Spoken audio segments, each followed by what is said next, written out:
नमस्कार, स्वागत है आपका एनबी न्यूज की खास पेशकश न्यूज नाउ में। आपके साथ मैं हूं अमीशा यादव। न्यूज नाउ में आज सबसे पहले आपको बताएंगे जम्मू कश्मीर विधानसभा चुनाव में पहले फेज की वोटिंग का पूरा हाल।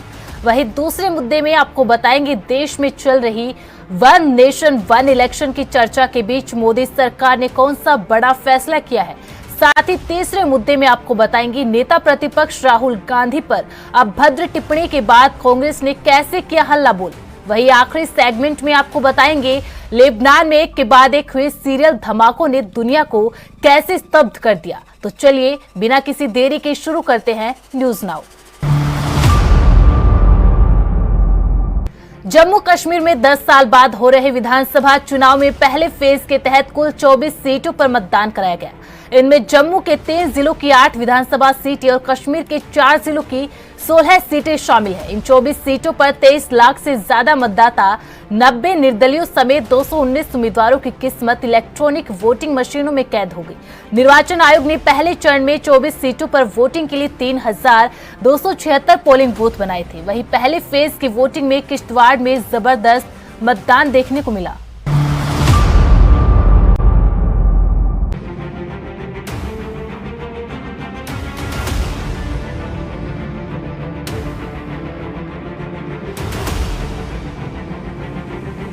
जम्मू कश्मीर में आर्टिकल 370 हटने के बाद पहली बार हो रहे विधानसभा चुनाव के पहले फेज की वोटिंग में जबरदस्त उत्साह देखने को मिला।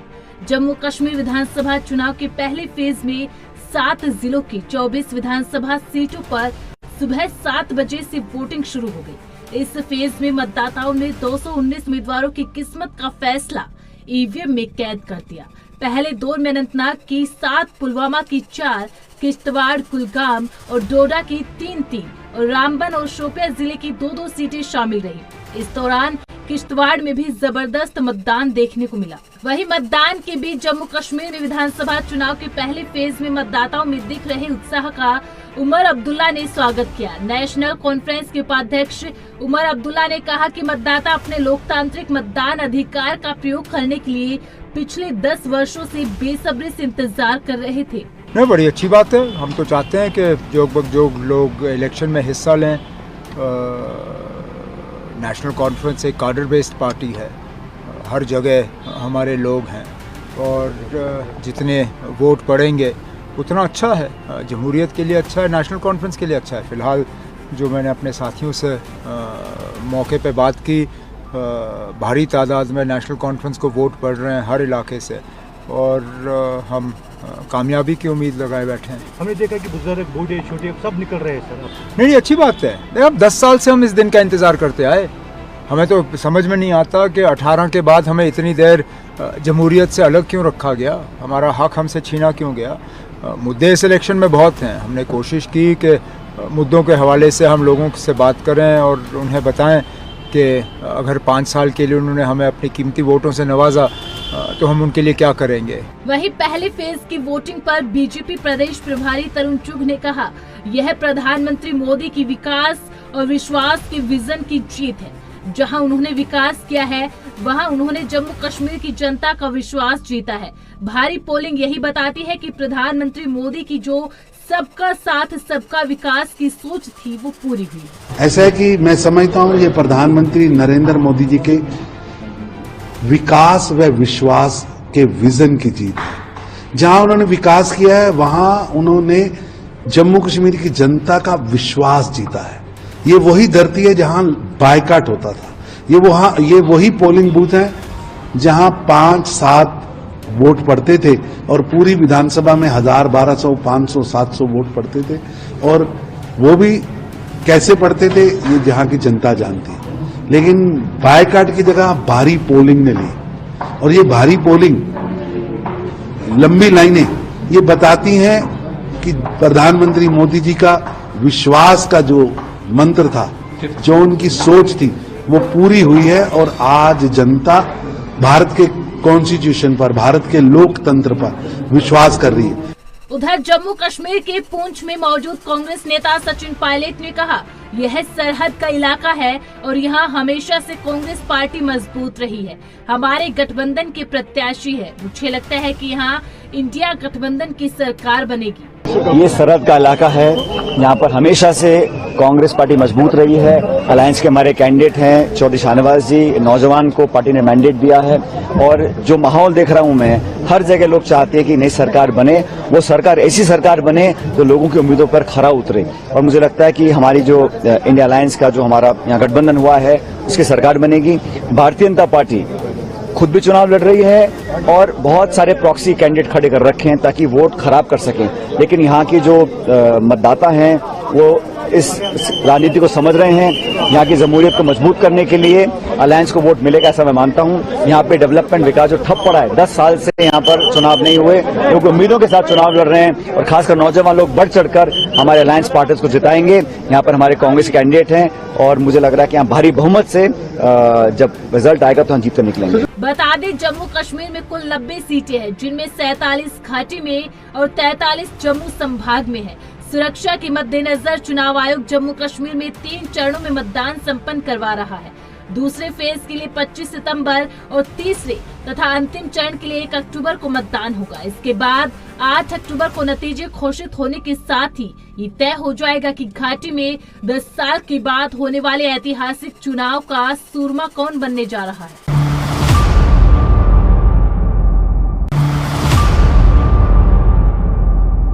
केंद्र की मोदी सरकार ने एक देश एक चुनाव यानी वन नेशन वन इलेक्शन के प्रस्ताव को मंजूरी दे दी है। बुधवार को प्रधानमंत्री नरेंद्र मोदी की अगुवाई वाली कैबिनेट ने बैठक में देश में एक साथ चुनाव कराने के प्रस्ताव को मंजूरी दी है। इसी साल मार्च में पूर्व राष्ट्रपति रामनाथ कोविंद की अध्यक्षता में बनी कमेटी ने एक देश एक चुनाव को लेकर अपनी रिपोर्ट राष्ट्रपति द्रौपदी मुर्मू को सौंपी थी। कमेटी ने 2 चरणों में देश भर में एक साथ चुनाव कराने का सुझाव दिया था।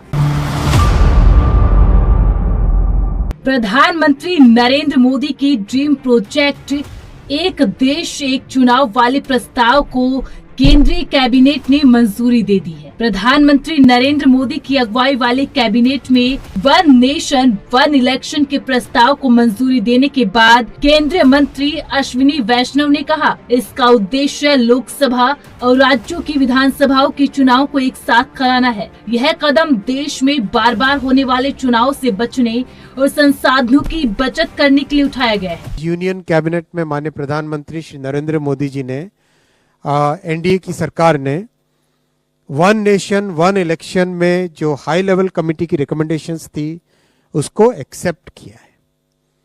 High level committee recommendations on one nation one election on simultaneous elections, that those recommendations have been accepted today by the Union Cabinet.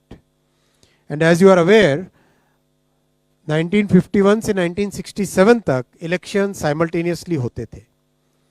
उसके बाद में 1999 में लॉ कमीशन ने अपनी 170th रिपोर्ट में रिकमेंड किया था कि one election to Lok Sabha and all legislative assemblies in 5 years होना चाहिए, जिससे कि देश में डेवलपमेंट चलता रहे।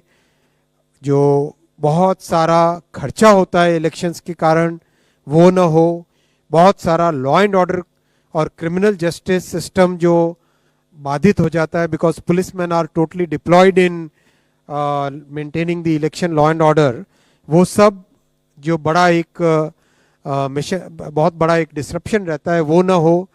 और एक तरीके से जो आज का यूथ है और आज का जो भारत है, जिसकी एक एस्पिरेशन है कि डेवलपमेंट तेजी से हो, चाहे इंफ्रास्ट्रक्चर का हो, चाहे एजुकेशन का हो, हेल्थ केयर का हो, चाहे एम्प्लॉयमेंट अपॉर्चुनिटीज़ का हो, चाहे मैन्युफैक्चरिंग का हो, उसमें इलेक्शन के प्रोसेस से बार बार जो बीच में एक तरीके से उन सब को एक स्मूथ तरीके से डेवलपमेंट चलता रहे। और इस पॉइंट ऑफ व्यू से बार बार ये रिकमेंडेशन, ये सजेशन देश में जगह जगह से अलग अलग फोरम से आया है। पार्लियामेंट्री कमेटी ने भी 2015 में अपनी 79th रिपोर्ट में कहा था गवर्नमेंट को कि suggest methods for simultaneous elections in 2 phases। इसीलिए हाई लेवल कमेटी गठित की गई थी under the chairmanship of Shri Ramnath Kovind ji, the former President of India, and that committee extensively consulted a broad spectrum of stakeholders, including political parties, judges, constitutional experts, large number of experts from various fields. इन सब के extensive consultation के बाद में एक report submit की थी. वो report आपको ऑनलाइन अवेलेबल है, ये वेबसाइट आपके सामने रखा हुआ है और आप यहाँ से ऑफिशियल वेबसाइट से डाउनलोड करना. Cyber security is more important, right? So extensive feedback से आया था कि there is a wide spread support for simultaneous elections in the country. There is a wide spread support for simultaneous elections in the country. इसीलिए NDA सरकार की cabinet ने आज सर्वसम्मति से इस इन रिकमेंडेशंस को एक्सेप्ट. वही एक देश एक चुनाव को मोदी कैबिनेट के ग्रीन सिग्नल के बाद कांग्रेस ने विरोध करना शुरू कर दिया है. कांग्रेस का कहना है कि मोदी सरकार केवल असल मुद्दों से ध्यान भटकाने के लिए ये सब करती रहती है, तो वही दूसरी तरफ बीजेपी इसको देश हित और आर्थिक दृष्टि से बहुत अहम फैसला बताने में जुटी हुई है. ऐसा है कि यूनियन कैबिनेट ऐसे बहुत से प्रपोजल्स पास करती है जिस पर उनको यू टर्न लेना पड़ता है. वन नेशन वन इलेक्शन कुछ नहीं, एक शगुफा है असल मुद्दों से भटकाने का. आप बेरोजगारी की बात मत करिए, आप जो उनकी नफरत और हिंसा की बातें हमारे नेता प्रतिपक्ष के खिलाफ कह रहे हैं उन पर बातें मत करिए. इसलिए वन नेशन वन इलेक्शन का ढोल बजाया जा रहा है. आप कैसे करिएगा वन नेशन वन इलेक्शन? क्या आप राज्य सरकारों को गिरा दीजिएगा? क्या आप असेंबलीज भंग कर दीजिएगा? किस तरह से कीजिएगा आप वन नेशन वन इलेक्शन? ये सारे शगुफे हैं आपका ध्यान भटकाने के लिए. आपका ध्यान भटक सकता है, हमारा नहीं भटकेगा. प्रैक्टिकली नहीं है भाई मैं ये जानना चाहती हूँ कि क्या आप अपने घटक दलों की सरकारें गिराएंगे? क्या आप जदयू की सरकार और टीडीपी की सरकार गिरा देंगे और वो मूक दर्शक बन के बैठ के देखते रहेंगे? क्या आप भाजपा के मुख्यमंत्रियों को राजी कर लेंगे सरकार गिराने के लिए? ये सारी चीजें जो सरकारें, ये जो सारी चीजें जो मोदी सरकार करती है, ये ध्यान बटाने का, सिर्फ ध्यान मुद्दों से भंग करने का तरीका मात्र है. देखिए, जो हमारे इनिशियल कॉन्स्टिट्यूशन के अंदर जब देश आज़ाद हुआ था उसके बाद से elections one nation one election ही होता था. तो हमारे जो इनिशियल कॉन्स्टिट्यूशन मेकर्स ने एनविसाज किया था वो इस देश में एक ऐसी प्रणाली एनविसाज करी थी जो बाबा साहेब भीमराव अम्बेडकर के संविधान ने एनविसाज किया था, जिसमें एक साथ में चुनाव होना चाहिए था जिससे जनता के पैसे बचे.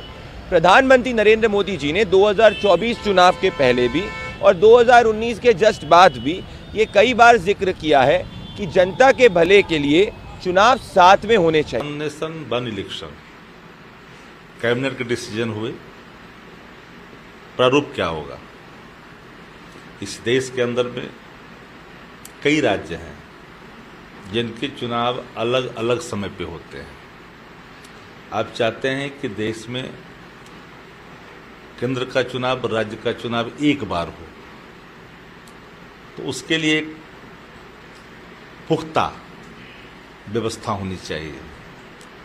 कल कोई राज्य में सरकार बनती है और फिर अकारण किसी कारण से वो सरकारें गिर जाती है, तो क्या उतने काल अवधि तक उन राज्यों में प्रेसिडेंट रूल रहेगा या फिर सभी राज्यों के चुनाव एक साथ कराए जाएंगे? ये सारे सवाल हैं और थोड़ा अनप्रैक्टिकल दिखता है.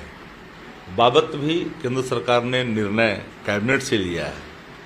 राज्यों के चुनाव होना है, महाराष्ट्र हो, हरियाणा है, फिर झारखंड के भी चुनाव हैं, तो अलग अलग राज्यों के चुनाव अलग अलग समय पे होते हैं. भारतीय जनता पार्टी इस राग को कई बार आलापी है. बदल रहे भारत की तस्वीर और बेहतर बनेगी. चुनाव के खर्च का जो भीमकाय आकार है उसको काफी हद तक नियंत्रित किया जा सकेगा. मतदान केंद्रों पर बड़ी संख्या में लोग कतारबद्ध होंगे. समय समय पर चुनाव की वजह से योजनाओं की जो निरंतरता है वो बाधित होती रहती थी. उन्हें भी निर्धारित अवधि के अंदर पूरा किया जा सकेगा और इससे भी राजकीय कोष पर काफ़ी जो उसका लाभ है वो कहीं ना कहीं राजकीय कोष को उसका मिल सकेगा. दरअसल आपको बता दें कि केंद्र की मोदी सरकार ने पूर्व राष्ट्रपति रामनाथ कोविंद की अध्यक्षता में एक कमेटी गठित कर वन नेशन वन इलेक्शन पर सुझाव मांगे थे। समिति ने एक राष्ट्र एक चुनाव के मुद्दे पर देश की 62 राजनीतिक पार्टियों से संपर्क किया था। इनमें से 47 पार्टियों ने अपनी प्रतिक्रिया दी, जिसमें से 32 पार्टियों ने एक साथ चुनाव कराने के विचार का समर्थन किया। हालांकि 15 दलों ने इसका विरोध किया और 15 अन्य दलों ने इस पर कोई प्रतिक्रिया नहीं दी, जिसके बाद इसी साल कमेटी ने अपनी रिपोर्ट राष्ट्रपति द्रौपदी मुर्मू को सौंपी थी। कमेटी ने 2 चरणों में एक साथ चुनाव कराने का सुझाव दिया, जिसके बाद मोदी कैबिनेट ने कमेटी की रिपोर्ट स्वीकार कर इसको अपनी मंजूरी दे दी। लोकसभा में नेता प्रतिपक्ष राहुल गांधी को आतंकवादी कहने के बाद केंद्रीय मंत्री रवनीत सिंह बिट्टू के खिलाफ विरोध तेज हो गया है। कांग्रेस इस बयान से आग बबूला है, जिसको लेकर देश भर में विरोध प्रदर्शन किया गया। कांग्रेस कार्यकर्ताओं ने कई जगह रवनीत बिट्टू के पुतले फूंकने के साथ दिल्ली बीजेपी ऑफिस के सामने भी प्रदर्शन किया। आपको बता दें कि केंद्रीय मंत्री बिट्टू ने राहुल गांधी के अमेरिका में दिए बयानों पर सवाल उठाते हुए आतंकवादी कह डाला था। केंद्रीय मंत्री रवनीत सिंह बिट्टू के हाल ही में नेता प्रतिपक्ष राहुल गांधी पर दिए बयान को लेकर कांग्रेस भड़की हुई है। बिट्टू के विवादित बयान के बाद दिल्ली, जयपुर, हैदराबाद, महाराष्ट्र और चंडीगढ़ समेत भारत के कई शहरों में आक्रोश फैल गया। दरअसल केंद्रीय मंत्री बिट्टू ने कांग्रेस सांसद राहुल गांधी को आतंकवादी कह दिया था। जो महात्मा गांधी जी का हत्यारे के लोग किस तरीके से आज भी राहुल गांधी जी के ऊपर टिप्पणी ये इन लोग ने जो कर रहा है, जो बयानबाजी कर रहा है, बिट्टू डरो मत, तुम्हारा मंत्री पद जा रहा है करके इस तरीके से बयानबाजी कर रहा है। शर्म आना चाहिए, इस बात को हल्के पे नहीं लेना है, ये गंभीर का बात है। राहुल गांधी जी एक अपोजिशन लीडर को, उनके परिवार में 2 लोग इस देश के लिए शहीद हुए, शहादत हुए, इनको क्या पता है उनके बारे में? इस तरीके के बयान कर रहे, शर्म आना चाहिए। इसके पीछे बीजेपी का बड़े नेता का कुम्मक है, इसीलिए वो इस तरीके से जो बयानबाजी करने के लिए उनका उमक जो दे रहा है, उसके खिलाफ लगातार लड़ाई लड़ेंगे, बैठेंगे नहीं है। बट इनको समझना चाहिए, नरेंद्र मोदी जी उस समय में भी ईस्ट इंडिया कंपनी का हुकूमत चलता था, अभी वेस्ट इंडिया कंपनी का हुकूमत चल रहा है। राहुल गांधी जी कितने भी आप लोग कोशिश करो, एक ऐसा नेता है जो इस देश को जोड़ने के लिए, मोहब्बत का धागे में जोड़ने के लिए 4,500 किलोमीटर किया पदयात्रा किया। इस बीच केसी वेणुगोपाल समेत कांग्रेस के कई वरिष्ठ नेताओं ने इस पर कड़ी नाराजगी जाहिर की। पार्टी ने अब कोर्ट का रुख कर लिया है और एफआईआर दर्ज कराने के लिए PIL दाखिल की है। कांग्रेस ने सवाल उठाया है कि रवनीत सिंह बिट्टू ने राहुल गांधी के लिए जिस तरह की भाषा का इस्तेमाल किया, उसकी बीजेपी के किसी भी वरिष्ठ नेता ने निंदा क्यों नहीं की। कि राहुल गांधी जी सफल जाओ, नहीं तो आपका भी वही हाल होगा जो आपकी दादी का हुआ। हम सब लोग जानते हैं कि स्वर्गीय इंदिरा गांधी जी ने अपनी छाती पे 34 गोलियां खाई थी और शहीद हुई। हम सब लोग जानते हैं कि राहुल गांधी जी के पिता, जिन्होंने शांति वार्ता शुरुआत करी, इस वजह से उनके जिस्म के चीथड़े उड़ा दिए। आप उस व्यक्ति को, जिसके परिवार में, जिसके पिता ने, जिसकी दादी ने शहादत देश के लिए दी, आप उनके बारे में ऐसा कहते हो कि आप संभल जाओ, आप बोलो मत कुछ भी, नहीं तो आपका भी वही हाल होगा जो आपकी दादी का हुआ है। भारत के अंदर राजनीति इससे ज्यादा निचले स्तर पे नहीं गिर सकती। चलिए, एक व्यक्ति ने कह दिया, हो सकता है उसके अपने निजी विचार हो सकता है कि वो अपने आकाओं को खुश करना चाह रहा हो, लेकिन ना तो उसके आकाओं ने, ना भारतीय जनता पार्टी के नेताओं ने उसको चुप कराने की कोशिश करी, ना उसकी भर्त्सना करी। हम लोगों ने एनेक्सेस दिए हैं और 4 लोगों के खिलाफ में, जैसे मैंने कहा कि दिल्ली के अंदर एक उनके पूर्व दिल्ली के जो विधायक हैं, भारतीय जनता पार्टी के नेता, शिवसेना के जो महाराष्ट्र के विधायक हैं, जो भारतीय जनता पार्टी के समर्थक हैं, उनके बारे में, केंद्र सरकार के अंदर पंजाब से पहले और अब राजस्थान से आए हुए सांसद मंत्री हैं, उनके बारे में, और एक यूपी से मिनिस्टर हैं जिन्होंने परसों, उन्होंने भी राहुल जी के खिलाफ में बोला है ये चारों के खिलाफ में हम लोगों ने बाय नेम हमने कहा है कि इनके खिलाफ में FIR हो। देखिए, बड़ी सीधी सी बात है कि इस तरीके की टिप्पणी राहुल गांधी जी के खिलाफ में जो करी गई, आज तक के इतिहास में कभी भी ऐसा नहीं हुआ, ये अप्रत्याशित। और ये भारतीय जनता पार्टी के नेताओं का फर्ज बनता है कि राजनीति की गरिमा को बना करके रखें। ये उनके नेताओं का फर्ज बनता है कि राजनीति के अंदर, लोकतंत्र के अंदर वायलेंस को किसी भी तरीके से बढ़ावा नहीं दिया जाना चाहिए। वहीं दूसरी तरफ कांग्रेस के विरोध प्रदर्शन के बाद चौतरफा घिरे केंद्रीय मंत्री रवनीत सिंह बिट्टू की प्रतिक्रिया भी सामने आई। उन्होंने कहा, मैं मल्लिकार्जुन खड़गे से पूछता हूं कि आतंकवादी किसे माना जाता है। यह वह व्यक्ति है जो आतंकवाद को बढ़ावा देता है। जब पन्नू और राहुल गांधी बिना कारण एक दूसरे का समर्थन करते हैं तो हमें इसे क्या कहना चाहिए। राहुल पन्नू की बात दोहरा रहे हैं और पन्नू राहुल के बयानों का समर्थन कर रहे हैं। इसीलिए खड़गे और कांग्रेस पार्टी को इस मामले पर अपना रुख स्पष्ट करना चाहिए। देखिए, मैं एक खड़गे साहब को, जो कांग्रेस के प्रेसिडेंट है, और मैं एक एक कांग्रेस के वर्कर को ये कहना चाह रहा हूँ, मेरा विरोध जितना मर्जी करो, आप बहुत खुशी से करो। अगर आपकी कोई बात बनती है इससे, अगर गांधी फैमिली खुश होती है आपसे, तो मैं भी खुश होऊंगा इसमें। पर मेरी बात एक, मैंने ये जो बात कही खड़गे साहब, आपकी जैसे एक कहावत होती है ना, आपका मौन देख के ये मैंने बात कही। क्यों? क्योंकि जब राहुल गांधी जी ने कोई बात कही सिखों के अगेंस्ट, तो उसे एंडोर्स किया।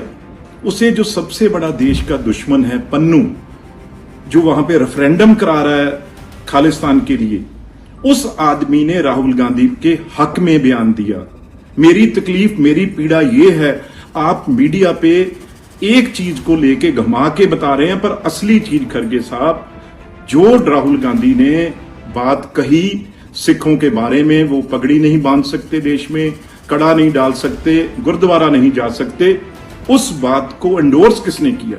उस बात की शाबाश किसने दी? जो सबसे खतरनाक टेररिस्ट पन्नू ने राहुल गांधी की सपोर्ट की। मैं 2 दिन पर वेट करता रहा, भी कहीं कोई कांग्रेस और कांग्रेस के खास तौर प्रेसिडेंट इस बात का खंडन करेंगे। इस बात को जो पन्नू ने राहुल गांधी जी का नाम लेके उसे सपोर्ट दी है, उस बात को क्लैरिटी करेंगे भी हम पन्नू के साथ नहीं है। जो पन्नू ने ये कहा है राहुल गांधी जी का नाम लेके, उसके हम साथ नहीं हैं। जब आपने ये बात नहीं कही तो फिर मैंने ये बात कही। ये स्पष्ट होता है खड़गे साहब और आपकी कांग्रेस पार्टी और कांग्रेस के हर लीडर जो आज बात कर रहे हैं, इसका मतलब they are supporting mister Pannu के साथ खड़े हैं। ये स्पष्ट हो गया जब आपने नहीं बोला। अच्छा होता आप मेरे खिलाफ चिट्ठी लिखने के बजाय राहुल गांधी को जो पन्नू ने सपोर्ट किया है, देश को तबाह करने ने सपोर्ट किया है, उसके बारे में आप खंडन करते, उसकी बात कहते। देखो खड़गे साहब, टेररिस्ट किसको कहा जाता है? जो टेररिस्ट की बात एंडोर्स करे, जो टेररिज्म को प्रमोट करे। अब जब पन्नू और राहुल गांधी, मेरा मतलब टेररिस्ट कहने का यह है भी, जब पन्नू और राहुल गांधी एक दूसरे की बात, एक दूसरे को एंडोर्स कर रहे हैं, एक दूसरे की वाह कर रहे हैं, तो और क्या होगा जी? और उसे क्या कहा जाएगा ये बताओ। भी राहुल जी पन्नू वाली बात बोल रहे हैं, पन्नू जी राहुल वाली बात बोल रहे हैं, तो इसमें फर्क कहां रह जाता है? खड़गे साहब, ये बात पे आप अपनी स्थिति और कांग्रेस पार्टी स्पष्ट करे। दरअसल केंद्रीय मंत्री ने राहुल गांधी के विदेश में दिए गए बयान के बाद उनको आतंकवादी बता दिया था। उन्होंने कहा था कि वह देश के सबसे बड़े आतंकी है। अगर किसी एजेंसी को किसी के खिलाफ सबसे पहले कार्रवाई करनी चाहिए तो वो राहुल गांधी है। वह देश के लिए खतरा बन चुके हैं। केंद्रीय मंत्री की टिप्पणी के बाद से ही कांग्रेस लगातार बीजेपी को घेर रही है। यही कारण है कि अपने इस विरोध को उसने पूरे देश में फैला दिया है। उधर पश्चिमी एशिया के देश लेबनान में पेजर धमाकों ने हड़कंप मचा दिया। लेबनान में पेजर ब्लास्ट में कम से कम 11 लोगों की मौत हुई है और 4000 के आसपास लोग घायल हैं। लेबनान के स्वास्थ्य मंत्रालय के मुताबिक घायलों में 200 से ज्यादा की हालत गंभीर है। लेबनान के चरमपंथी संगठन हिजबुल्लाह ने पेजर ब्लास्ट के लिए इजरायल को जिम्मेदार ठहराया है। ये हमले अमेरिका की ओर से घोषित आतंकी संगठन हिजबुल्लाह को निशाना बनाकर किए गए हैं। बता दें कि लेबनान में हिजबुल्लाह सदस्य आज भी भारी मात्रा में पेजर का प्रयोग करते हैं। यही कारण है कि सीरियल धमाके पेजर के जरिए किए गए हैं।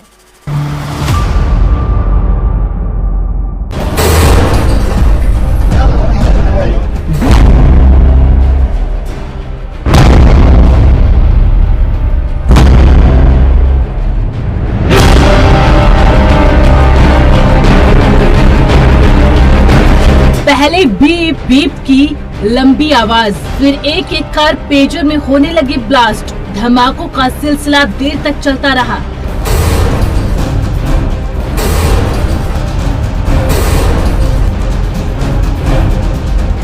और जब ब्लास्ट बंद हुए तब तक लेबनान में लगभग 3000 पेजर फट चुके थे। जानकारी के अनुसार इन धमाकों में कई लोगों की मौत हो चुकी है और 4000 लोग घायल हुए हैं।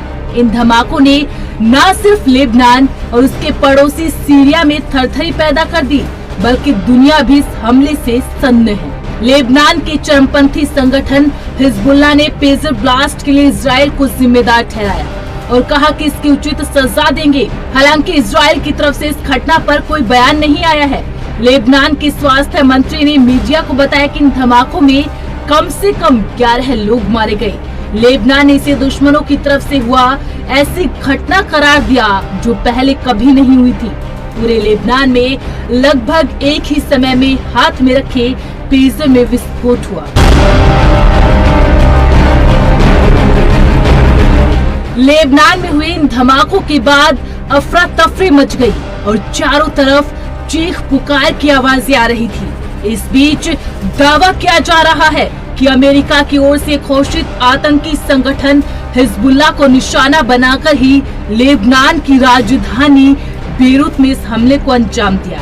बता दें कि अमेरिका और यूरोपीय संघ ने हिजबुल्लाह पर प्रतिबंध लगाया हुआ है, जबकि ईरान इसका समर्थन करता है। हिजबुल्लाह लेबनान में एक राजनीतिक और सैन्य ताकत है और इसे ईरान का समर्थन हासिल है। हिजबुल्लाह हमास का समर्थन करता है, जो अक्टूबर 2023 से गजा में इजराइल के साथ युद्ध में है। दरअसल पेजर एक छोटी कम्युनिकेशन डिवाइस है जो मैसेजिंग के लिए इस्तेमाल होती है। 80 के दशक तक दुनिया भर में इसका धड़ल्ले से इस्तेमाल होता था। हालांकि मोबाइल और दूसरी टेक्नोलॉजी के आने के बाद पेजर लगभग खत्म हो गए, पर हिजबुल्लाह जैसे कई आतंकी संगठन और अपराधी अभी भी पेजर का इस्तेमाल करते हैं, क्योंकि यह मोबाइल या दूसरी कम्युनिकेशन डिवाइस के मुकाबले बहुत सुरक्षित माना जाता है और आसानी से पकड़ में नहीं आता। न्यूज नाउ में फिलहाल इतना ही। मुझे दीजिए इजाजत। आप बने रहे एनबी न्यूज के साथ। नमस्कार।